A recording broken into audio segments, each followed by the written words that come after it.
नमः सिद्धेभ्यः।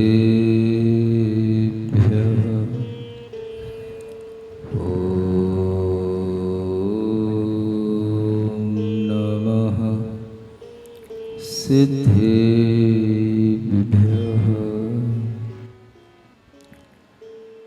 जयतस्तव पार्श्वस्य श्रीमद्भरतुः पदद्वयम् क्षयं दुस्तरपापस्य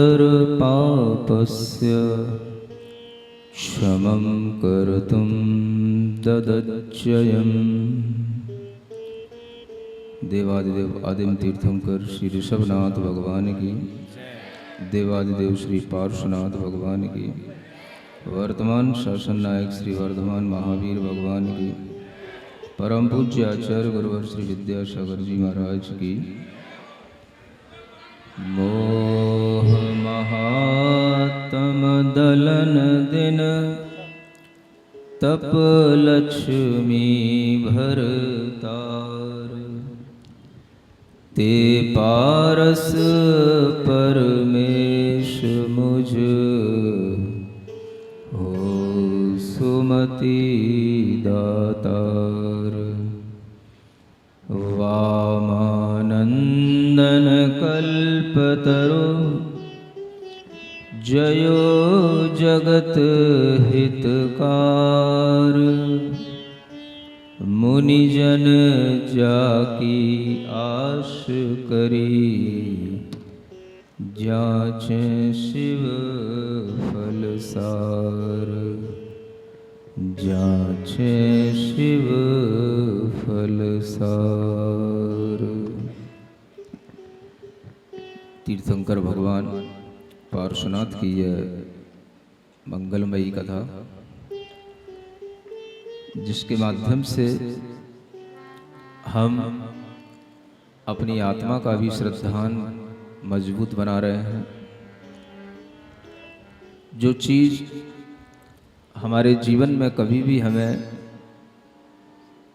दिखाई नहीं देती, अदृश्य रहती है, ऐसी भी बहुत सी चीज़ें हमारे आसपास होती हैं, हमारे भीतर होती हैं, और उन चीज़ों के विश्वास से ही हमारे जीवन में कुछ नया घटित होता है। हर आदमी का जीवन देखा जाए तो एक बेहोशी के साथ चलता रहता है। होश का जीवन जीने वाले लोग बहुत कम होते हैं, और वह होश तब तक नहीं आता जब तक कि हमें किसी ऐसी ही अदृश्य, जो इनविजिबल चीज़ें हैं, उन पर हमारा विश्वास नहीं बनता। जब तक हमारा विश्वास देखने वाली चीज़ों पर रहता है, तब तक हम भौतिकवादी कहलाते हैं, जिससे हम कहते हैं हम अपने आप को हमेशा भौतिक पदार्थों से, मैटर से जोड़ के रखते हैं, तो हम मेटलिस्टिक कहलाते हैं। लेकिन जब हम अपने आप को किसी ऐसी चीज़ों से भी जोड़ते हैं जो हमारे भीतर से हमें कभी कभार महसूस होती हैं, और उन चीज़ों के माध्यम से हम थोड़ा सा भौतिकता से भी अपने आप को बचा पाते हैं, तो हम अध्यात्मवादी कहलाते हैं। इसे हम स्पिरिचुअलिटी कहते हैं। ये दोनों का ही समायोजन हमारे जीवन में होना बहुत जरूरी है। अध्यात्मवाद का अगर समायोजन भौतिकवाद के साथ में नहीं होता है, तो वह भौतिकता हमारे जीवन को अंततः दुख ही देगी, और उस जीवन से हम कुछ भी सीख नहीं पाएंगे। क्योंकि जो जीवन हमें मिला है वो केवल खाने पीने, मौज उड़ाने और अपना निर्वाह कर लेना या अपने परिवार का निर्वाह कर लेने मात्र के उद्देश्य से नहीं मिलता। ये निर्वाह तो हर कोई कर लेता है। निर्वाह की प्रक्रिया तो एक अपने आप चलने वाली और हमारे संस्कारों के कारण से आगे बढ़ने वाली प्रक्रिया है। और निर्वाह करने की कला तो आप देखेंगे कि वो केवल न मनुष्यों में होती है, वह पशुओं और पक्षियों में भी होती है। जीवन का निर्वाह करना सभी जानते हैं, पक्षी भी जानते हैं, पशु भी जानते हैं कि जीवन का निर्वाह कैसे किया जाता है। अपने लिए क्या आवश्यक चीज़ें हैं, हमारे जो घर के परिवार के लोग हैं उनके लिए भी क्या आवश्यक चीज़ें हैं, ये सभी जानकारियाँ पशुओं को भी होती हैं, पक्षियों को भी होती हैं। निर्वाह जीवन का वो भी करते हैं। जीवन में केवल निर्वाह करना महत्वपूर्ण नहीं होता, और अगर हम केवल अपना विज़न, अपनी लाइफ को जीने का सिर्फ इस रूप में रखते हैं कि हम केवल जीवन का निर्वाह करें, तो हम समझेंगे कि आप जीवन जीने के बाद भी, जीवन में कितनी भी सफलताएं अर्जित करने के बावजूद भी, योर लाइफ इज फेल्योर, आप असफल हैं। जीवन की सफलता इसमें नहीं है कि हम अपने परिवार को अच्छा चला रहे हैं। जीवन की सफलता इसमें नहीं है कि हमने अपने आप को बहुत निश्चिंत बना रखा है कि हमें अब जीवन में कुछ करने की इच्छा नहीं है, हमारे पास में सब कुछ है। जीवन की आवश्यकताएं कुछ और होती हैं। अगर हमें इस मनुष्य जीवन में कुछ कलाएं सीखनी है, कुछ हमें अपनी आत्मा, अपने आप को नर से नारायण बनाने की कुछ भावनाएं, कुछ कलाएं सीखनी है, तो हमें कुछ और भी सीखना पड़ता है। जीवन में जीवन का निर्वाह नहीं किया जाता, जीवन का निर्माण किया जाता है। निर्वाह सब कोई कर लेता है, लेकिन निर्माण बहुत कम लोग कर पाते हैं। जीवन का निर्माण करना, निर्माण जानते हैं? निर्वाह करने का मतलब है कि हमारे सामने जो परिस्थितियां हैं, हम उन्हें जीने के लिए मजबूर हैं, और हम जैसे भी हैं उन परिस्थितियों को ढो रहे हैं। जब हम परिस्थितियों को ढोते हैं तो हम होश में नहीं होते, हम बेहोश होकर के ही ढोते हैं। ये बेहोशी का जीवन होता है, जब हमें पता नहीं होता है कि हम कहाँ हैं, कहाँ खड़े हैं, कहाँ बैठे हैं, हमें क्या करना चाहिए, क्या नहीं करना चाहिए। हम कई तरह की बेहोशियों में जीते हैं। हम देखते हैं जब हम मंदिर में बैठे हों तो लोग, मान लो अगर हम मंदिर में किसी ऐसे स्थान पर बैठ जाएं जहां लोगों का आना जाना निरंतर रहता है, अगर हम मंदिर में परिक्रमा के पास में बैठ जाएं तो लोग उसी धुन से आते हैं, और उन्हें सामने से भी अगर दिखाई दे रहा हो कि यहां पर कोई बैठा हो सकता है तो वो देखेंगे नहीं। उन्हें सिर्फ आना है, एक धुन से उन्हें जिस तरफ जाना है, और जब जा करके जब अचानक से देखेंगे कि यहाँ कोई बैठा है तो वो टकरा जाएंगे, तब सोचेंगे कि यहाँ कोई बैठा है, तब वो रुकेंगे। आसपास की चीजों को देखना, आसपास की परिस्थितियों का ज्ञान होना, और हर एक स्थिति और परिस्थिति पर हमें सजग होना, ये बताता है कि हम अपने आप में भीतर से होशपूर्ण जीवन जी रहे हैं। मान के चलो यहाँ प्रवचन चल रहा है, कई लोग होते हैं जो अपनी धुन में आते हैं और सामने ही आकर के दर्शन करेंगे, सामने से ही गुजरेंगे, सामने ही अर्घ चढ़ाएंगे। हमें लगता है कि वो होश में नहीं होते हैं। एक होशपूर्ण जीवन हमें बताता है, संभालता है कि हमें कहाँ से गुजरना है, सामने भी देख करके चलें। और हमेशा ये कहा गया है कि केवल अपनी धुन में इतने ना रहें कि आप बिल्कुल मुनि महाराज की तरह नीचे देख करके ही चलते रहें। और मुनि महाराज भी अगर नीचे देख के चलते हैं तो वो भी ध्यान रखते हैं सामने क्या है। नीचे देख के चलना अच्छी बात है, 4 हाथ भूमि को देख करके चलने को कहा गया है, एकदम से गर्दन नीचे करके चलने को नहीं कहा गया है। जब आप 4 हाथ देखेंगे तो आगे 4 हाथ फिर दिखाई देगा, आपको आगे भी पता पड़ेगा कि आगे क्या आने वाला है। ये जीवन में होशपूर्ण जीने के हमें तरीके हमें तीर्थंकरों ने समझाए, और इसी तरह का होश अगर हमारे जीवन में बना रहता है तो हम बेहोशी के जीवन से अपने आप को बचा सकते हैं। आप देख रहे हैं कि भगवान तीर्थंकर पारसनाथ की यह जो कथा चल रही है, इस कथा में भगवान पारसनाथ के जीवन का पूर्व भव जो आनंद महाराजा के रूप में, मुनिराज के रूप में चल रहा है, वो आनंद मुनि महाराज अपने जीवन में और कुछ नहीं कर रहे हैं, अपने आप को भीतर से सिर्फ जागृत बनाए हुए हैं, भीतर से एक होशपूर्ण जीवन जी रहे हैं। जब भीतर से हम होश में होते हैं तो बाहर से कुछ भी हो हम उसके प्रति बिल्कुल ही अनअवेयर होते हैं, हमें उससे कोई लेना नहीं होता, हमें उससे कोई प्रयोजन नहीं होता। और यही वजह होती है कि हम बहुत सारी चीज़ें बाहर की अवॉइड करके भी अपना जीवन जी पाते हैं और इसी कारण से हम बड़े बड़े कष्टों को भी सहन कर पाते हैं। ये जीवन जीने की हमें कला इन 22 परिसरों के माध्यम से सिखाई जाती है, 22 परिसरों के माध्यम से बताई जा रही है। हम कितने अवेयर हो सकते हैं, हम कितना अच्छा जीवन जी सकते हैं, हम कितने होशपूर्ण ढंग से जीवन जी सकते हैं, ये हम इनसे कंपेयर करके समझ सकते हैं। यह आनंद मुनि महाराज जो अनेक तरह के परिचय सहन कर रहे हैं, आप पिछले कई दिनों से इन परिचयों का वर्णन सुन रहे हैं। क्षुत, पिपासा, जरा, अनेक तरीके के ये रोग और इन सबको दूर करने के लिए इन परिचयों को सहन करना जो 22 परिचयों के रूप में हमारे सामने हैं और उनमें से आप काफी कुछ सुन चुके हैं। आगे की ये कथा अभी कुछ और परिचयों, उन्हीं कष्टों को सहन करने के लिए ही हमें कुछ और ज्ञान देने वाली है। हम देखते हैं कि इन कष्टों के सहन करने से, इनका ज्ञान लेने से हमारे अंदर किस तरह से वो ज्ञान आ सकता है कि अगर ये कष्ट कभी हमारे ऊपर हो तो इन्हें हम भी सहन कर सकें। उन्हीं आनंद मुनि महाराज के पास में चलते हैं जो पारसनाथ भगवान की ही आत्मा है और उन्हीं पारसनाथ भगवान के अंदर जो ये मंगलमय भाव आनंद मुनि महाराज की आत्मा की पर्याय के साथ बन रहा है, वही मंगलता उन्हें तीर्थंकर के रूप में आगे जन्म में ले जाने वाली है।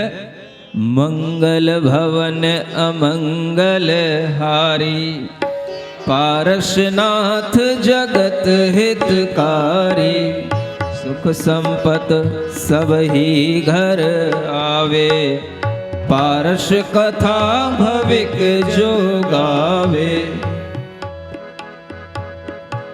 आगे की परिचय है तृण स्पर्श परिचय, इसको बोलते हैं। Page number 32।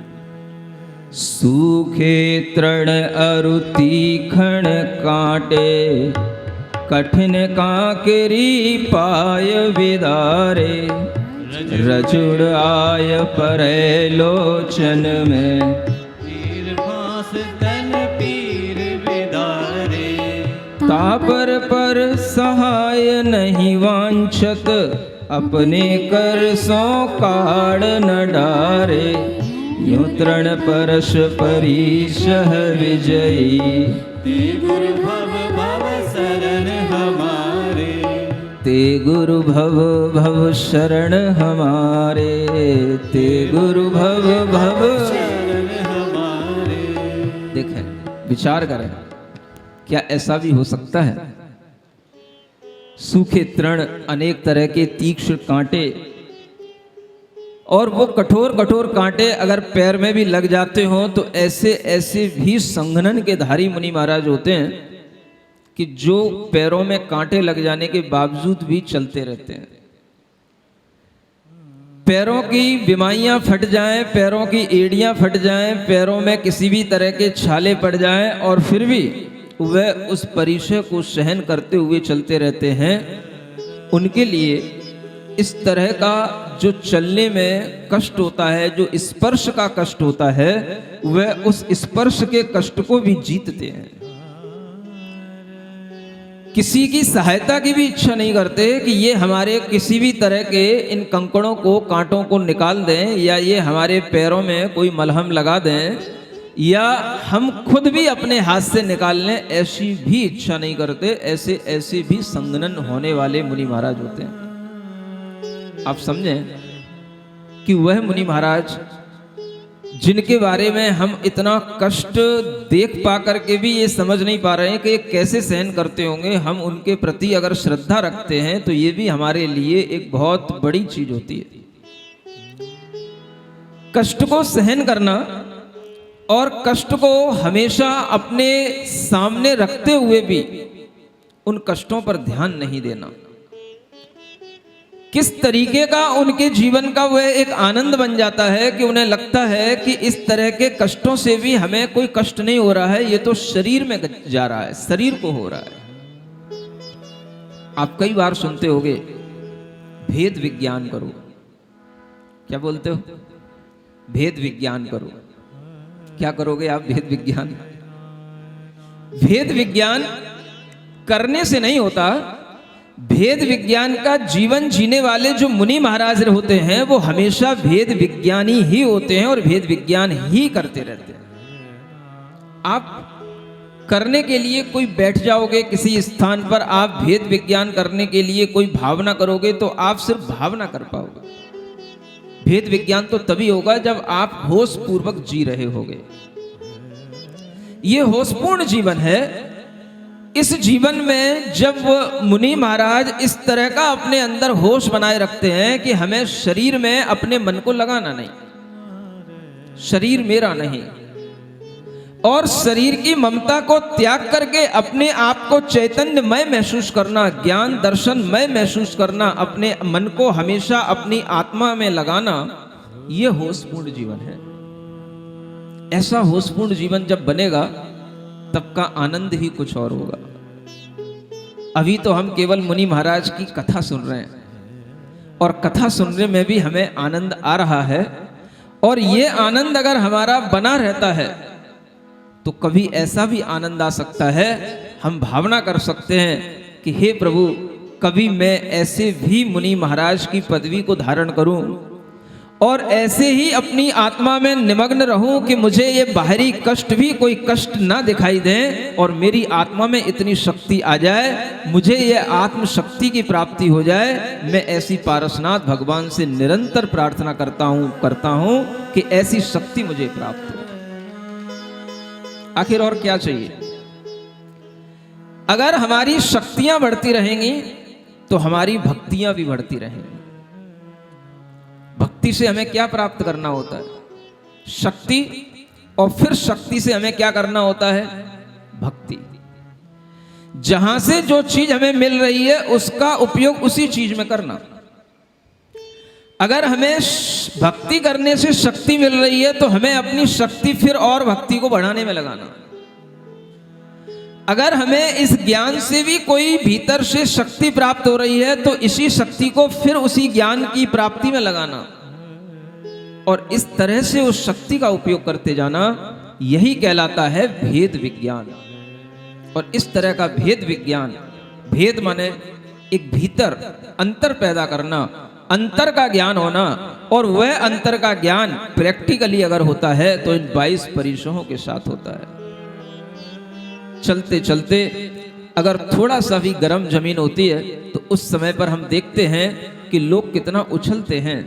अगर कभी हमारे साथ भी चलते हैं, थोड़ी दूर अगर उन्हें चलना होता है और 11 बजे 12 बजे का भी अगर कभी टाइम हो, दोपहर का टाइम हो, और कहीं से भी आकर के किसी स्थान तक पहुंचना हो, तो आप देखें जब तपी हुई सड़कें होती हैं तो उन पर हम जब चलते हैं तो कैसे उछलते हुए चलते हैं। ऐसा लगता है कि बस कहीं कोई थोड़ी सी ठंडी जगह मिल जाए, थोड़ी सी ठंडी छांव मिल जाए, कहीं पर थोड़ी सी कोई ऐसी छाया मिल जाए जहां से हम गुजरते हुए थोड़ा ठंडे पैरों के साथ चलें। गर्मी सहन नहीं होती है।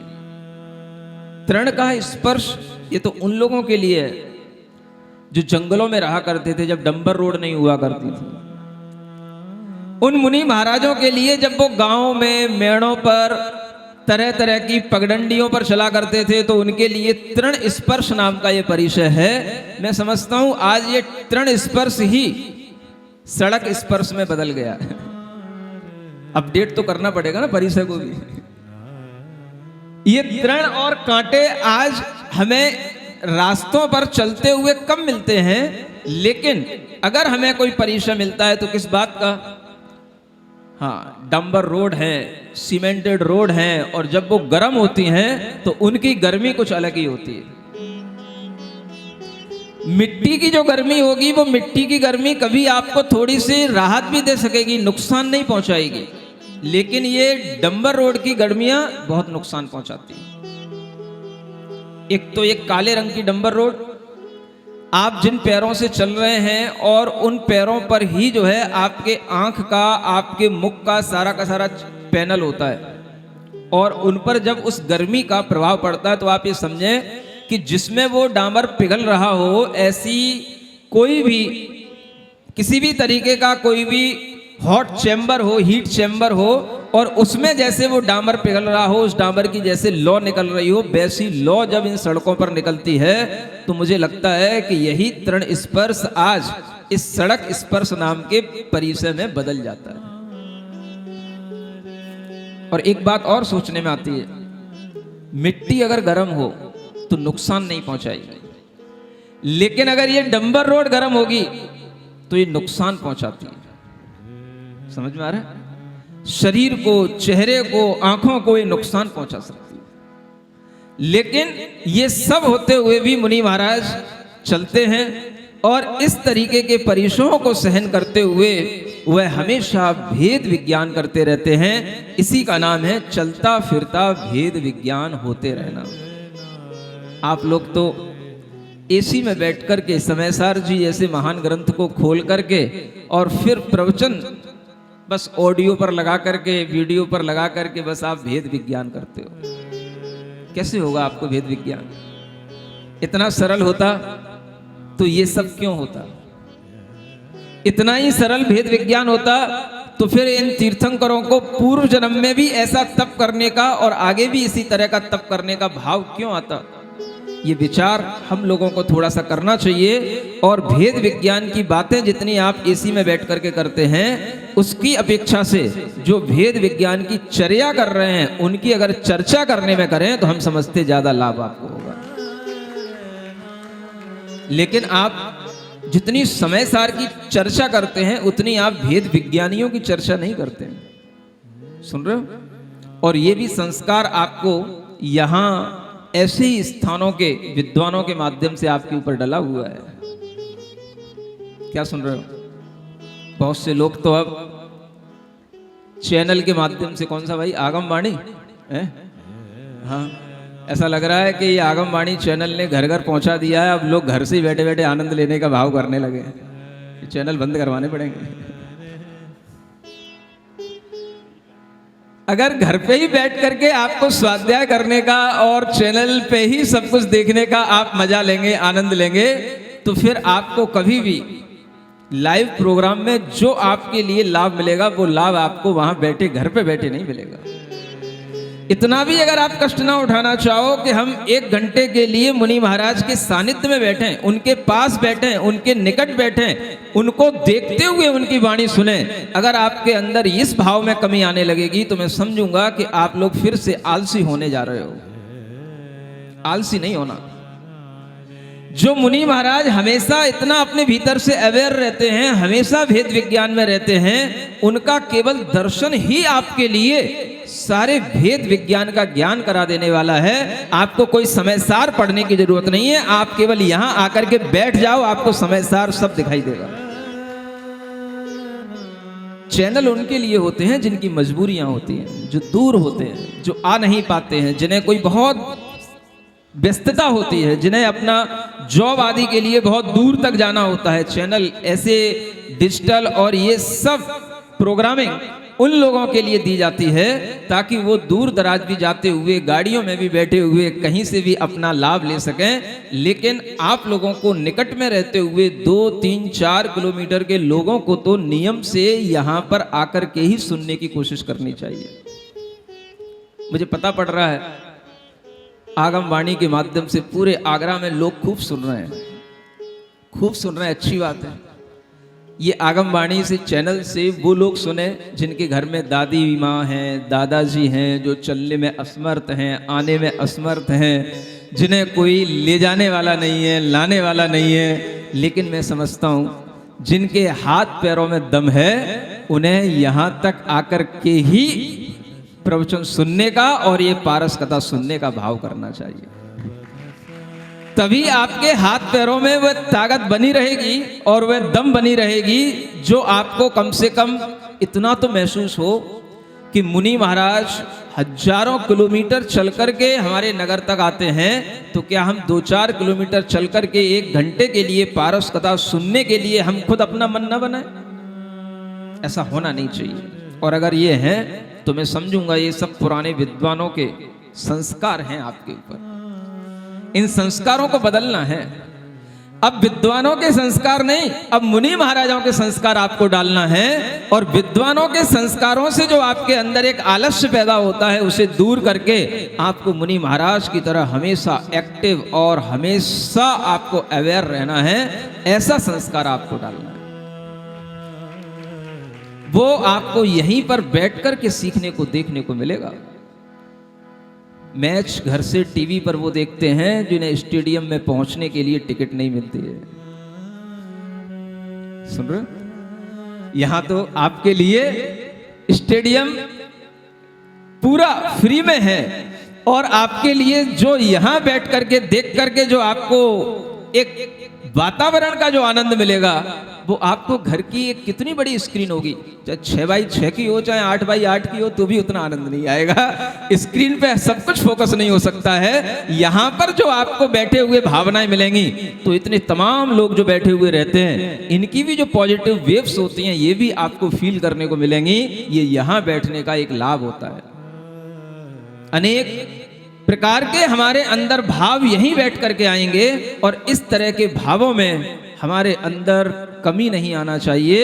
ये भाव निरंतर चलते रहना चाहिए। ये परिसय जब तक चल रहे हैं और इन परिसयों का जब तक हम ज्ञान ले रहे हैं, हम ये सोचते रहें कि मुनि महाराज तो पैदल चल चल करके कितना रास्ता नाप लेते हैं, हमें तो गाड़ियों से चलना है, अपने वाहनों से आना है, और फिर भी हम आलस्य करें तो हम समझेंगे कि आप लोगों के अंदर अभी भी वही पुराने वाले संस्कार चल रहे हैं। सुन रहे हो? जितने लोग बैठे हैं वो तो बढ़िया बैठे हैं, एक्टिव वाले बैठे हैं, लेकिन बहुत से लोग जो टीवियों पर बैठ बैठ करके सुन करके आनंद ले रहे हैं, उनके लिए थोड़ा सा कहना था, वो भी अब बाहर निकल करके आने की कोशिश करें। तृण स्पर्श परिचय के बाद में एक परिचय होता है जिसे कहते हैं मल परिचय। जाव जीव जल नौन तजो, जिन नगन रूप वन थान खरे हैं, चले पसेव धूप की बिरिया, उड़त धूल सब अंग भरे हैं।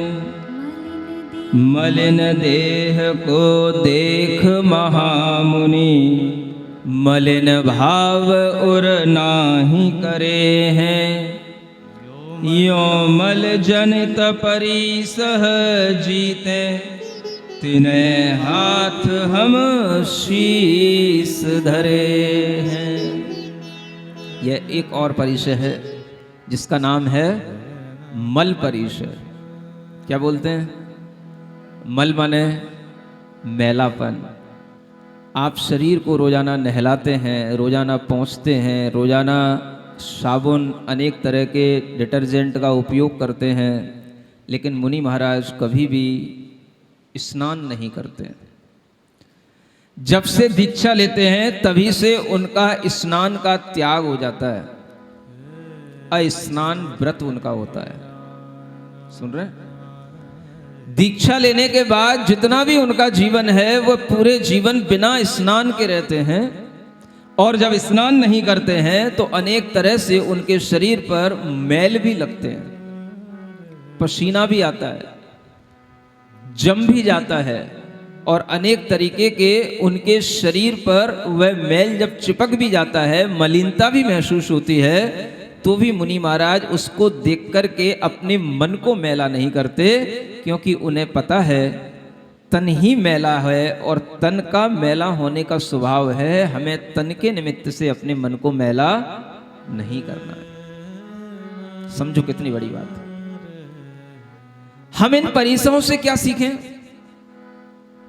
हम इन परिसरों से सीख सकते हैं कि मुनि महाराज अपने शरीर को कभी नहीं धोते और कभी भी जीवों की रक्षा करने के लिए वह डिटर्जेंट और सोडा और साबुन का पानी कभी भी उनके द्वारा नालियों में नहीं बहता।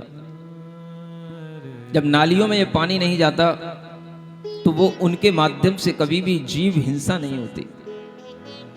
आप लोगों को नहाना जरूरी होता है, क्योंकि कहा गया है जो गृहस्थ हैं, जो अर्थ और काम पुरुषार्थ करते हैं, उन्हें नहाना आवश्यक है। उनकी शुद्धि नहाने से ही होगी। और ऐसे गृहस्थों को नहाने के लिए अगर किसी भी तरह के साधन मिलते हैं तो वो गृहस्थ सिर्फ इतना सोचें कि उन साधनों में हमारे सामने हिंसक साधन नहीं होना चाहिए। पहले के लोग भी नहाते थे, पानी से नहाते थे। पहले के लोग भी कुछ नहाने से पहले कुछ पाउडर का, कुछ पेस्ट का यूज करते थे, लेकिन वो सब किस तरीके के होते थे? प्राकृतिक होते थे। मुल्तानी मिट्टी है, आज भी एलोवेरा जैसी चीजें चल रही हैं, लेकिन आप जितने भी तरह के इन साबुनों का प्रयोग करते हैं, उन साबुनों में अगर आप देखेंगे तो आपको अनेक जानवरों की, आपको उसमें कोई ना कोई हड्डियों के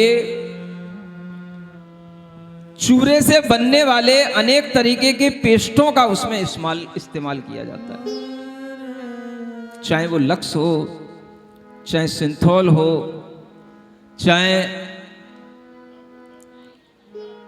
डायना डब, पता नहीं क्या क्या आने लग गए। अपने जमाने के तो मुझे एक दो याद है। पियर्स, ये भी उसी जमाने का है। लाइफ बॉय तो बहुत पुराना हो गया, उसको तो कोई यूज ही नहीं करता था, वो तो हैंड वॉश के लिए यूज होता था। अगर आप इस तरीके की चीजों का यूज करते हैं तो आप एक क्षण के लिए ये जरूर विचार करें कि कहीं इसमें किसी जानवर की चर्बी तो नहीं है, जानवर की हड्डियों का कोई चूरा तो नहीं है। ये विचार करके ही आप उसको अपने शरीर पर लगाएं। और अगर आप अपने आप को अहिंसक रूप में अपनी जीवन शैली को बनाना चाहते हैं तो इस तरह के विचारों से अपनी जीवन शैली को अहिंसक बना सकते हैं कि हम कभी भी अपने जीवन में अपने शरीर पर इस तरीके के साबुन और डिटर्जेंटों का उपयोग नहीं करेंगे। किसी भी तरीके के अपने सिर आदि धोने के लिए जो हम अनेक तरह के शैम्पू का भी उपयोग करते हैं, वो सब भी किसी ना किसी जानवरों को सता करके अनेक तरह के केमिकल बना करके ही उनका उपयोग किया जाता है। और हर एक शैम्पू को बनाने से पहले उसे खरगोश जैसे कोमल जानवरों की आंखों में डाल करके ये टेस्ट किया जाता है कि यह अगर किसी आदमी की आंख में गिरेगा तो कहीं कोई आदमी की आंख तो नहीं चली जाएगी। और इस चक्कर में कई खरगोशों की और कई बंदरों की आंखों को नुकसान पहुंचाया जाता है। सुन रहे? किस लिए? आपकी आंखें बचाने के लिए कई खरगोशों की आंखें फोड़ी जाती हैं, क्योंकि उन्हें वो टेस्ट करना होता है कि इसमें केमिकल कितने चला गया, कितना इसकी तीक्ष्णता इसकी है, और इसकी तीक्ष्णता इतनी होनी चाहिए कि ये किसी मनुष्य को अंधा ना बनाए। और इस तरह से वह टेस्ट रोजाना होते हैं और हर बार उन टेस्टों के माध्यम से अनेक तरह के खरगोश जैसे कोमल प्राणियों की आंखें खराब की जाती हैं, उन्हें जीवन पर्यंत के लिए अंधा बनाया जाता है, उन्हें हमेशा के लिए नुकसान पहुंचाया जाता है। आप विचार करें, नहाने के लिए, अपने शरीर का स्नान करने के लिए एक सबसे सुंदर और सबसे अच्छी चीज होती थी। अगर आज भी आप देखेंगे तो इन्हीं चीजों से आपको फायदा मिलेगा। अगर आप अपने शरीर को अच्छा बनाए रखना चाहते हैं तो साबुन से भी कई बार एलर्जी, अनेक तरीके की खुजली और अनेक तरीके के रोग होते हैं। पहले के लोग क्या करते थे? बेसन होता है, बेसन, समझ आ रहा है? उस बेसन में सरसों का तेल मिलाया जाता है और फिर उसका पेस्ट बना करके आप उसको अपने मुंह पर लगाएं, शरीर पर लगाएं, उसकी उबटन से आप अपने आप को नहलाएं तो आपका रूप निखरेगा और वास्तव में जो आपकी स्किन है वो बिल्कुल आपकी ग्लोफुल होगी और किसी भी तरीके की एलर्जी और खाज खुजली कभी नहीं होगी। समझ में आ रहा है? पहले के लोग भी सुंदर होते थे, ऐसा मत समझो कि हम ही यार सुंदर हैं, लेकिन उनकी सुंदरता कभी खराब नहीं होती थी। आज आपकी सुंदरता खराब होती जा रही है। मैं देखता हूं जब भी कभी कोई स्टेज प्रोग्राम होते हैं, लोग अपने मुंह को कैसे रंग रंग के लाते हैं, कितने तरीके के कलर पोतते हैं, कितने तरीके के केमिकल लगाते हैं। उन्हें यह भी पता नहीं होता है कि इनके साइड इफेक्ट क्या होंगे। समझ आ रहा है? ये सब सीखना चाहिए आपको इस बात से कि हमें पारसनाथ भगवान की कथा में बताया जा रहा है कि पारसनाथ भगवान की आत्मा अपने शरीर से अपना ममत्व इतना दूर हटाए के रखी थी कि उनके जीवन में कभी भी उन्होंने मुनि महाराज बनने के बाद नहाना तो दूर, उन्होंने अपने शरीर के मैल को भी कभी छुटाने का भाव नहीं किया। हम गृहस्थ हैं, अगर हमें अपने शरीर का मैल भी छुटाना पड़े तो हम अपने अहिंसक तरीके से छुटाएं। हम इसके लिए किसी भी तरह के हिंसक प्रोडक्ट्स का यूज ना करें। ये भी अगर हम अपने जीवन में इन कहानियों से सीखते जाएंगे तो हमें कुछ लाभ होगा। अन्यथा आप कहोगे महाराज आपके लिए ये बरिश हैं, आप ही सहन करो, हमें क्या करना है। समझ में आ रहा है? तो हमें तो आपको भी सिखाना है, आपको भी बताना है कि इन परिसों को सहन करने की भावना आपके अंदर तभी आएगी जब आप इस तरह से अपनी लाइफ स्टाइल में थोड़ा सा चेंज लाएंगे। तो हो सकता है कि आपके मनोभाव भी कभी इतने तीव्र बन जाएं कि आप भी भावना करने लगें कि भगवान एक दिन ऐसा आए जब मुझे स्नान किए बिना ही मेरा मन पवित्र बना रहे। ये पवित्रता भी आती है और ये भी धीरे धीरे साधना के माध्यम से आती है। इसलिए हम ऐसी भावनाएं इस पुराण से, इस कथा के वाचन से अपने मन के अंदर बना करके रखें। मंगल भवन अमंगल हारी, पारसनाथ जगत हितकारी, संपत्ति सब ही घर आवे, पारस कथा भविक जन गावे। आगे की परिचय है जिसका नाम है सत्कार पुरस्कार परिचय। जे महान वेद्यानिध विजयी, चिर तपसी गुण अतुल भरे हैं, तिनकी विनय वचन सो अथवा, उठ प्रणाम जन नाही करे हैं।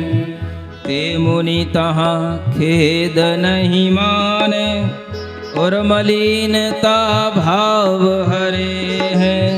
ऐसे परम साधु के रहने से हाथ जोड़ हम पाय परे हैं। देखो, इसे कहते हैं आध्यात्मिक जीवन, स्पिरिचुअलिटी। कभी भी हमारे मन में ये सब साधनाएं हैं, ये सब हमारे मन को अपनी आत्मा में लगाने के तरह तरह के तरीके हैं। और ये सब जो एक सामान्य इंसान के अंदर जो भाव होते हैं उनसे अपने आप को ऊपर उठाने वाले भाव हैं। आप बहुत ज्ञानवान हैं, आप बहुत तपस्वी हैं, सुन रहे? और सब तरीके से आपके अंदर अनेक प्रकार के विद्या आदि गुण हैं, आप निपुण हैं, आप हर तरीके के कला कौशल में प्रवीण हैं। लेकिन अगर आप ये सोचते हैं कि हम हर तरीके से निपुण हैं, हर तरीके से हम अपने आप को समर्थ और हर तरीके से हम अपने आप को कुशल समझ रहे हैं, तो आपके अंदर एक भाव आएगा, लोग हमको किस तरीके से देख रहे हैं, लोग हमको किस तरीके से जान रहे हैं, और लोग हमारे सामने हमें किस तरीके से रेस्पेक्ट दे रहे हैं। क्या भाव आएगा? व्यक्ति बड़ा हो और बड़े होने के साथ उसके अंदर ये भाव भी न आए कि मुझे कोई इस भाव के कारण से रेस्पेक्ट दे। इसका नाम क्या है? इसका नाम है सत्कार पुरस्कार परिशह जय। समझ में आ रहा है? आप विचार करो क्या लेवल होता है ऐसे मुनि महाराजों का। किसी भी प्रकार की क्वालिटी अपने अंदर हो, लेकिन फिर भी ये नहीं चाहते कि उस क्वालिटी के कारण से लोग उन्हें पूजें, लोग उनका सत्कार करें, लोग उनके लिए हमेशा हाथ जोड़ करके उनके सामने बैठे रहें और उन्हें तरह तरह के सम्मान दें, सत्कार करें, उन्हें पुरस्कृत करें। उन्हें इस चीज की कोई भी इच्छाएं नहीं होती हैं। सब कुछ होते हुए भी सत्कार और पुरस्कार, मान और सम्मान की भावना से अपने आप को ऊपर उठाना। क्यों? कहीं ना कहीं ये भी चीज, ये भी एक एक्सपेक्टेशन है और ये भी हमारे लिए खेद खिन्नता का कारण बन जाती है। जिस किसी भी तरह की आप अपने मन में किसी से किसी भी तरीके की एक्सपेक्टेशन रखोगे और वो अगर दूसरे से होने वाली एक्सपेक्टेशन है, आप उसके लिए दूसरे पर डिपेंड हो और वो दूसरा आपके अनुसार तो नहीं है, वो तो अपने अनुसार चल रहा है। अगर वो कभी आपकी उस एक्सपेक्टेशन को फुलफिल नहीं कर पाता है तो आपके अंदर उसके कारण से क्या होगा, मन में कुछ डाउनफॉल होगा। समझ आ रहा है? इसी का नाम है मन की मलिनता। लेकिन ये भी नहीं होना। क्यों नहीं होना? दूसरे से मान सम्मान मिलने से मैं बड़ा नहीं होता। मैं बड़ा तो अपने आत्मिक गुणों का अनुभव करने से हो रहा हूं। और मान सम्मान दूसरों हमें क्या देंगे? मान सम्मान तो खुद अपनी आत्मा में, खुद अपने अंदर, खुद से खुद के अंदर प्रकट किया जाता है और अनुभव किया जाता है। मान सम्मान मांगने से नहीं मिलता। मान सम्मान दूसरों की अपेक्षाओं से नहीं आता। मान सम्मान तो आदमी के अंदर उसकी अपनी क्वालिटी से हमेशा उसे महसूस होता है। इसलिए कहा जाता है, respect your self, you will be respected. क्या समझ में आया? नहीं आया? आप अपने आप का इतना रेस्पेक्ट करो कि आप हमेशा अपने आप को रेस्पेक्टेड महसूस करो। दूसरे आपको रेस्पेक्ट करें, इसकी भी एक्सपेक्टेशन आपके अंदर नहीं होनी चाहिए। ये सबसे बड़ा हमारे अपना कॉन्फिडेंस के साथ में रहने वाला रेस्पेक्ट है। कोई भी ऐसी चीज मुनि महाराज पसंद नहीं करते जो दूसरों पर डिपेंड हो। आत्मनिर्भर, ये भाव जो मोदी जी दे रहे हैं, अगर इसकी आध्यात्मिक व्याख्याएं मोदी को सुनाई जाएं तो शायद मोदी और कुछ नया भाव भी दूसरे लोगों को सिखा सकते हैं, समझा सकते हैं। और अगर उन्हें यह सिखाया जाए, ये बताया जाए कि सेल्फ रेस्पेक्ट का भाव आदमी के अंदर पैदा करो, ये आत्मनिर्भर का सबसे बड़ा भाव है, तो हम केवल आत्मनिर्भर होने का भाव नहीं देंगे, उससे हम आत्मसम्मान का भी भाव देंगे। और ये भाव जब तक नहीं आएगा तब तक आदमी को अपने आप में अपने से जीने का कभी आनंद नहीं आता है। हर आदमी की एक अंदर टेंडेंसी होती है दूसरे के ऊपर डिपेंड होकर के जीने की। दूसरों से हमें सम्मान मिले, दूसरों से मान की भूख अपने अंदर रहती है, दूसरों से अब कुछ प्राप्त करने की इच्छा रहती है। और जब तक हम दूसरों से कुछ चाहते हैं तब तक हम सेल्फ डिपेंड नहीं है, आत्मनिर्भर नहीं है। आत्मनिर्भर होने के लिए हमें अपने अंदर सबसे पहले सेल्फ रेस्पेक्ट सीखना पड़ेगा। और सेल्फ रेस्पेक्ट का मतलब है हम अपने आप को सम्मानित करें, अपने आप में जो है उसका पहले अंदर एक गौरव, एक प्राउड महसूस करें। क्या नहीं है हमारे अंदर? कुछ भी नहीं है। तो सबसे बड़ी चीज हमारे अंदर है, अगर हम प्राणी हैं, मनुष्य हैं, तो हमारे अंदर चेतना है। चेतना क्या है? हाँ, हम चैतन्यमय हैं, हम ज्ञानमय हैं, हम आनंदमय हैं।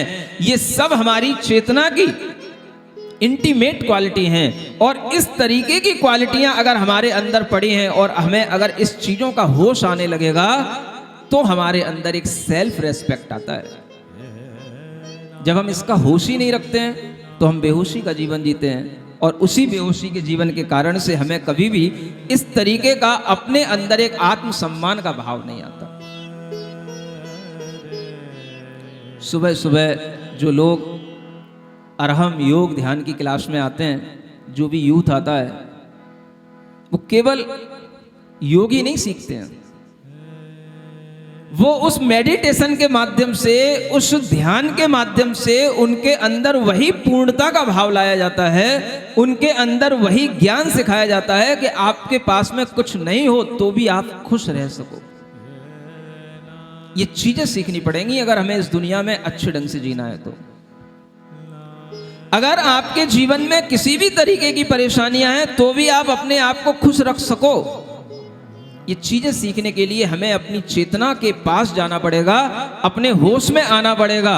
और इसी तरह का होश दिलाने के लिए सुबह सुबह वह अरहम योग मेडिटेशन होता है, जिसमें उन्हें यह प्रैक्टिस कराई जाती है, मैं चैतन्य आत्मा हूं, मैं पूर्ण हूं, मैं आनंदमय हूं, मैं प्रसन्न हूं।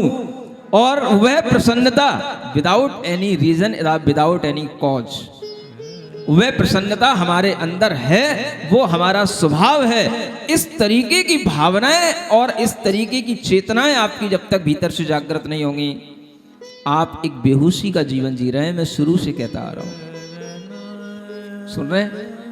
और जो लोग इस तरीके का जीवन जीते हैं, उनके जीवन में आनंद जब आने लग जाता है तो फिर उनकी भागा दौड़ी इस तरह से नहीं होती है कि हम बस केवल कथा सुनने के लिए आए, कथा जैसी पूरी हुई हम भागते गए।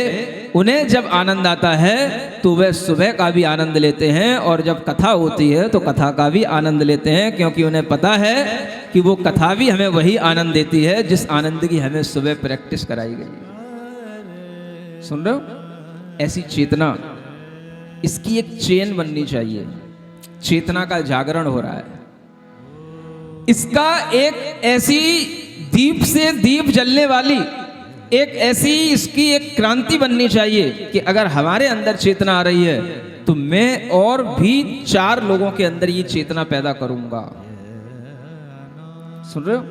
बस ऐसी अगर चैन बनने लग गई तो अपने आप हर आदमी के अंदर वह सुख, वह भावना अपने आप पहुंचने लगेगी जो उसे उसके अंदर के होश के साथ जीने को मजबूर करेगी। इसलिए आप अगर होश में जीना चाहते हैं तो ये चीजें ध्यान रखें, जो हम दूसरों के आश्रित होकर के जीते हैं वो कभी होशपूर्ण जीवन नहीं होता है।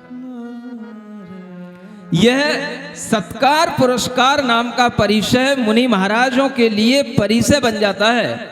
आप अगर मुनि महाराजों के लिए ज्यादा सत्कार पुरस्कार भी देते हैं तो भी मुनि महाराजों को भीतर से वह क्या दिखता है? प्रसन्नता का कारण नहीं बनता है। वो उसको समता के भाव में लेते हैं। बोले इन लोगों की जय जयकारों पे खो नहीं जाना, इन लोगों की जय जयकारों पे ज्यादा विश्वास नहीं करना, ये तो 2-4 मिनट की जय जयकारें हैं, अपना तो जीवन कुछ अलग ही है। और वो जीवन तो हमेशा चलने वाला जीवन है, किसी के ऊपर डिपेंड होकर के मुनि महाराज नहीं जीते, इसलिए वो सत्कार पुरस्कार परिचय जीतते हैं। मंगल भवन अमंगल हारी, पारस कथा गतकारी, सुख संपत्ति सब ही घर आवे, पारस कथा भविक जन गावे, तर्क छंद व्याकरण कला निधि, तर्क छंद व्याकरण कला निधि, आगम अलंकार पढ़ जाने, जाकी सुमति देख परवादी, बिलखे हो लाज उर आने, जैसे नाद सुनत के हरि को, वन गयंद भागत भय भान, ऐसी महाबुद्धि के भाजन, पै मुनीस मद रंच न ठाने, पै मुनीस मद रंच न ठाने। देखिए, इसको भी एक परिचय रखा गया है जिसे प्रज्ञा परिचय कहते हैं। क्या बोलते हैं? प्रज्ञा, इंटेलिजेंसी होना, सब तरीके की इंटेलिजेंसी होना।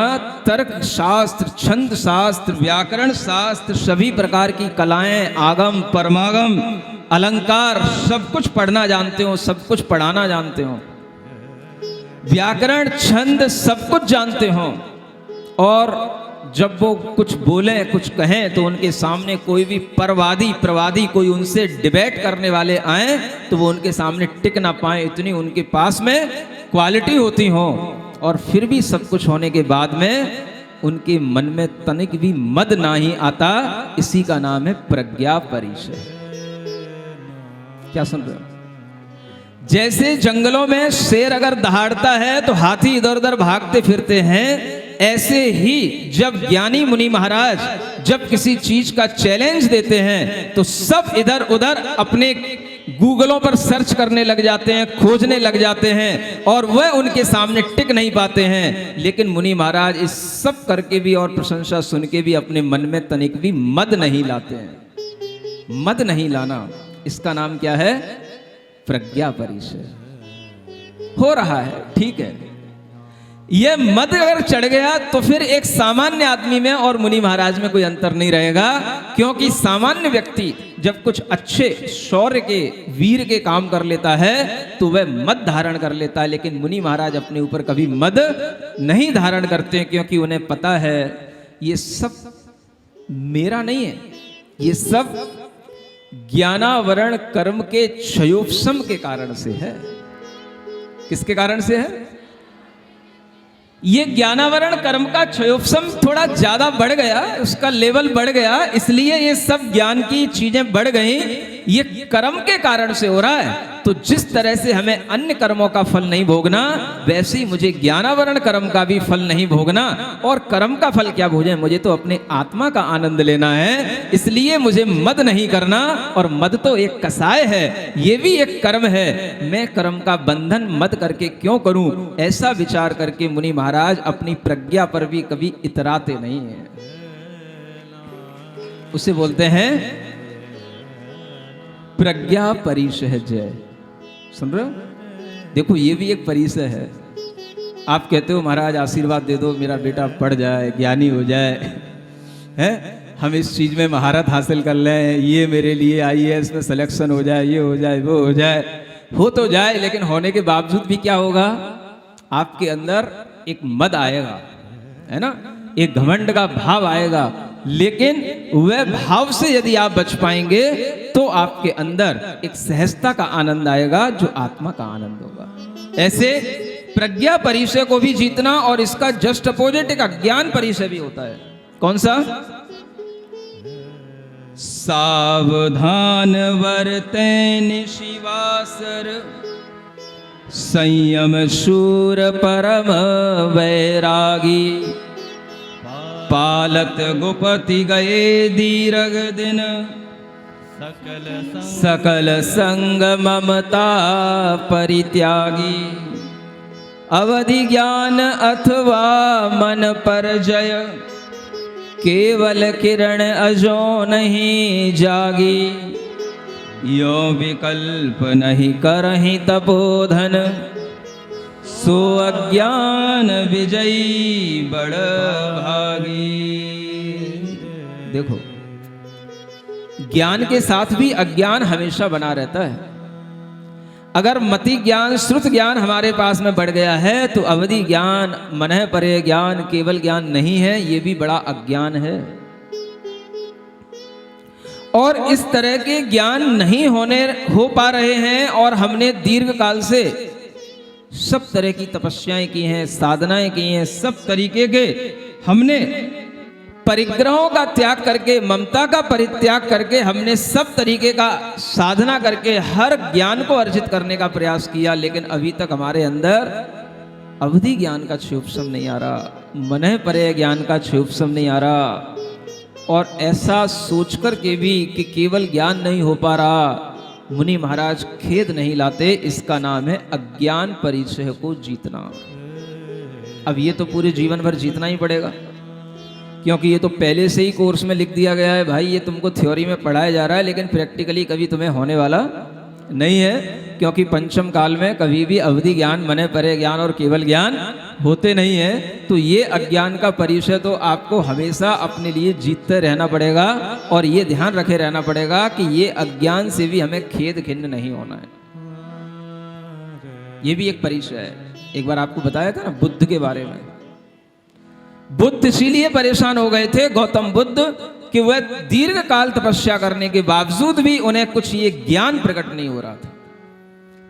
न कुछ अवधि ज्ञान हो रहा, न मनः परे ज्ञान हो रहा, न केवल ज्ञान हो रहा। और उन्होंने तपस्या इसीलिए धारण की थी क्योंकि उन्हें पता था कि हमें इसी तपस्या से केवल ज्ञान प्राप्त होगा।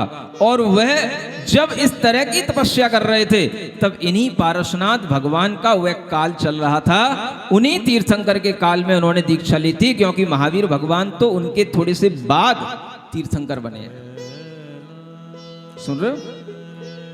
पारसनाथ भगवान के ही समय का वह धर्म का प्रवर्तन, धर्म शासन का काल चल रहा था, और वह उस तपस्या से डिग गए क्योंकि वो अज्ञान परिचय जीत नहीं पाए और फिर एक वृक्ष के नीचे बैठ गए और कुछ दिनों बाद उन्होंने पूर्णिमा के दिन डिक्लेयर कर दिया कि मुझे बोधि की प्राप्ति हो गई। उनके शिष्यों ने ये चारों तरफ नगाड़ा बजा दिया कि मेरे गौतम को, महात्मा को बोधि की प्राप्ति हो गई, बोधि की प्राप्ति हो गई, और उनके लिए ये घोषित कर दिया गया कि ये भी भगवान बन गए। लेकिन रियलिटी क्या है?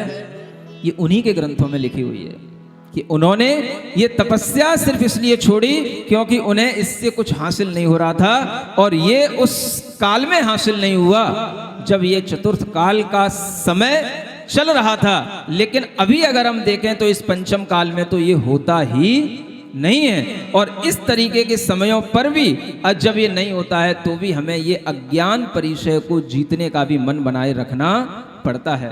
और भी एक परिचय है अंतिम, ये परिचय आज पूर्ण होते हैं, अदर्शन परिचय। मैं चिर घोर घोर तप कीनो, अजौ रिद्धि अतिशय नहीं जागे, तपबल सिद्ध होई सब सुनिए, सो कछु बात झूठ सी लागे, यों कदापि चित में नहीं चिंतत, समकित शुद्ध शांत रस पागे, सो ही साधु अदर्शन विजयी, ताके दर्शन सो अग भागे। ये भी उसी तरह की परिचय है, एक अज्ञान है और एक अदर्शन है। अज्ञान में हमें ज्ञान नहीं मिल रहा है, अदर्शन में हमें कोई दर्शन नहीं हो रहा। किसका? तरह तरह की हमने सुना था रिद्धियां हो जाती हैं, सिद्धियां हो जाती हैं, तरह तरह की शक्तियां आ जाती हैं, लेकिन चिरकाल की तपस्या करने के बावजूद भी कुछ रिद्धियां नहीं हो रही। कोई तप के बल का कोई भी अतिशय नहीं दिखाई दे रहा है, कोई भी सिद्धियां नहीं हो रही हैं, और ऐसा लग रहा है ये सब बातें झूठी सी हैं कि ऐसी तपस्या करने से ऐसी रिद्धियां होती हैं, ऐसे चमत्कार होते हैं, तो कुछ भी नहीं हो रहा है। ये सोच कर के अगर मन में मलिनता आ गई तो वह अदर्शन परिचय नहीं हुआ। और जिन्होंने केवल तपस्या की, उसके बदले में किसी फल की कोई आकांक्षा नहीं की, और अपने मन में इस तरह का अदर्शन परिचय निरंतर जीतते रहे, तो उनके दर्शन मात्र से भी आपके कर्म कटेंगे, आपके पाप कटेंगे। रिद्धि सिद्धि और चमत्कारी गुरुओं के दर्शन करने से कोई पाप नहीं कटते हैं। पाप किससे कटेंगे? जो सिर्फ तप कर रहे हैं, बिना किसी प्रयोजन के, बिना किसी इच्छा के, बिना किसी चमत्कार दिखाने के, बिना किसी भी तरह के आपको लुभावनी प्रवृत्ति के, वह सिर्फ अपनी तपस्या कर रहे हैं। ऐसे मुनि महाराज के दर्शन करने से तुम्हारे पाप कटेंगे। लेकिन आपको क्या लगता है, जब तक नारियल नीचे ना गिरे और नीचे गिर करके वो ऐसे मुनि महाराज से अपने आप ऊपर ना आ जाए, तब तक तो कैसे महाराज, इतना भी आपने करके नहीं दिखाया तो आप क्या कर पाओगे, हमारी किस्मत क्या बदलोगे? समझ आ रहा है? कुछ लोग इसी में मजे लेते हैं। जब पता पड़ता है कि ये सब चीजें जो आपके मोबाइल पर आ रही हैं, सब मोबाइल के सॉफ्टवेयर से हो रही हैं, लेकिन मुनि महाराज भी इसमें मजा लेते हैं। समझ आ रहा है? और श्रावक भी मजे लेते हैं, और श्रावक ही ऐसे सॉफ्टवेयर बनाते होंगे, श्रावक ही इस तरीके के मोबाइलों में मुनि महाराज को जोड़ते होंगे, तो मुनि महाराज की प्रभावना बढ़े। ये प्रभावना नहीं है, ये अज्ञानताएं हैं। जो विवेकी लोग होंगे, जो बुद्धिमान लोग होंगे, वो कभी इस तरीके के चमत्कारों में नहीं पड़ेंगे कि मुनि महाराज ने नारियल फोड़ा और उसमें से मोती निकल पड़े, उसमें से फूल निकल पड़े। समझ आ रहा है? मुनि महाराज नारियल नहीं फोड़ते, तुम्हारे कर्म फोड़ते हैं, तुम्हारे कर्म। समझ में आ रहा है? और तुम्हारा कर्म फोड़ने के लिए तुमको बार बार अपने दर पर बुला करके तुम्हारा माथा फोड़वाते हैं। बार बार धोख दो, बार बार विनय करो, बार बार उनकी आराधना करो, तो तुम्हारे कर्म फूटेंगे, तो अपने आप इस तरीके के चमत्कार होने लग जाएंगे। तुम्हें कोई चमत्कारों से नमस्कार करने की जरूरत नहीं है। ये समझने की कोशिश करें कि ऐसे मुनि महाराज जो किसी भी तरह के चमत्कार नहीं दिखाते हुए अपना जीवन जीते हैं, वही पवित्र मन वाले मुनि महाराज कहलाते हैं। और उन्हीं के माध्यम से इस तरीके के कष्टों को सहन करने के बाद में उन्हें परिचय विजयी कहा जाता है। ज्ञानावरणी सो दोय प्रज्ञा अज्ञान होय, एक महामोह तय अदर्शन बखानिए। ज्ञाना अंतराय कर्म सिति उपजय अलाभ दुख, सपत चारित्र मोहनी के बल जानिए। नगनन सद्या नारी मान सन मारी गारी, जाचना अरति सब 11 ठीक ठानिए। एकादश बाकी रही वेदनी उद्योत कई, 22 परिश उदय से उर आनिए। ये बताया गया यहाँ कि 22 परिचय कैसे कैसे कर्मों के उदय से होते हैं और किन किन कर्मों के उदय से कौन कौन से परिचय होते हैं, इसका यहाँ पर एक सैद्धांतिक जानकारी दी गई है। एक बार इन माही एक मुनि के कही, सब 19 उत्कृष्ट उदय आवे सही। आसन शयन विहार दोय, इन माही की शीतोष्ण में एक 3 ये नाही की। 22 परिसों में एक साथ यदि होंगे तो 19 होंगे। कितने होंगे? हाँ, क्यों? शीत और उष्ण में से एक बार में एक ही होगा। ठंडी लग रही है तो ठंडी लगेगी, गर्मी लग रही तो गर्मी लगेगी। और निसद्या, चर्या और शैया, इन 3 में से भी एक बार में एक ही होगा। या तो बैठ लो, या चल लो, या लेट लो। समझ आ रहा है? तो 3 में से 2 ये कम हो गए और शीत उष्ण में से एक ये कम हो गया, तो 22 में से 3 कम हो गए। कितने बचे? 19 परिचय बचे। अब आपकी कथा और आगे बढ़ रही है।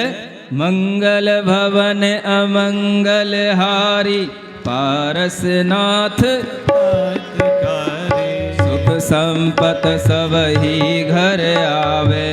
पारस कथा भविक जन गावे।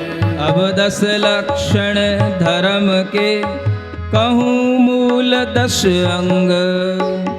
जे नित श्री आनंद मुनि, पालत है सर्वंग। 10 लक्षण धर्म ये मुनि महाराज के हमेशा धारण करने वाले धर्म हैं, जो आपके लिए केवल 10 दिन मनाने के लिए आते हैं। मुनि महाराज उन्हें जीवन पर्यंत के लिए पालन करते हैं। ऐसे 10 धर्मों को भी वह आनंद मुनि महाराज अपने अंदर धारण करते हैं। और इन 10 धर्मों की डिटेल आपको 10 लक्षण धर्म में ही बताई जाएगी, इसलिए इसकी डिटेल यहाँ ज़्यादा ना करते हुए हम इन 10 लक्षण धर्म को आगे पढ़ते हैं। बिना दोष दुर्जन दुख देय, समरथ होय सकल सहलेय। दूध कषायन उपजे जहाँ, उत्तम क्षमा कहावे। 8 महामद पाय अनूप, निरभिमान बरतै मृद रूप। मान कषाय जहाँ नहीं होए, मार्दव धर्म है सोए। जो मन चिंतै सो मुख कहें, करें काय सो कारज बहें।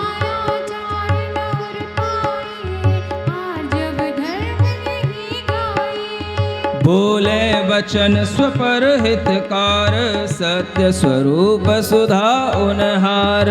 मिथ्या वचन कहे नहीं भूल, सोई सत्य धर्म धर्मूल। ये तो सब आपको समझ ही आ रहा होगा। उत्तम, क्षमा, मार्दव, आर्जव, शौच, सत्य, है ना। पर कामनि पर दरब मझार, जो विरक्त वर्तै छल छार। अंतर शुद्ध होय सर्वंग, सोई सोच धर्म अंग। मन समेत ये इंद्री पंच, इनको शिथिल करे नहीं रंच। स्थावर की रक्षा जोए, संयम धर्म बखान्यो सोय। ख्याति लाभ पूजा सब क्षण, पंच करज को दीजे दंड। सो तप धर्म कयो जग सारे, अनसनादि 12 प्रकार। संयम धारी व्रत प्रधान, दीजे 24 उत्तम दान। तथा दुष्ट विकल्प परिहार, त्याग धर्म बहु सुख दातार। बाह्य परिग्रह को परित्याग, अंतर ममता रहे न लाग। किंचन यह धर्म महान, शिव पद दायक निहचै जान। बड़ी नार जननी सम जान, लघु पुत्री सम बहन बखान। अजीब विकार मन बरतै जेह, अरहम ओम अरहम ओम अरहम बोल ओम अरहम ओम अरहम ओम अरहम बोल। सभी कार्य की सिद्धि से तू पहले इसको बोल ओम अरहम ओम अरहम ओम अरहम बोल। जिसने भी यह मंत्र पढ़ा दुख सारा ही दूर हुआ। जिसने भी इसको ध्याया सुख का पारा पार हुआ। इसकी महिमा इसकी शक्ति नहीं सका कोई तौल। इसकी महिमा इसकी शक्ति नहीं सका कोई तौल। ओम अरहम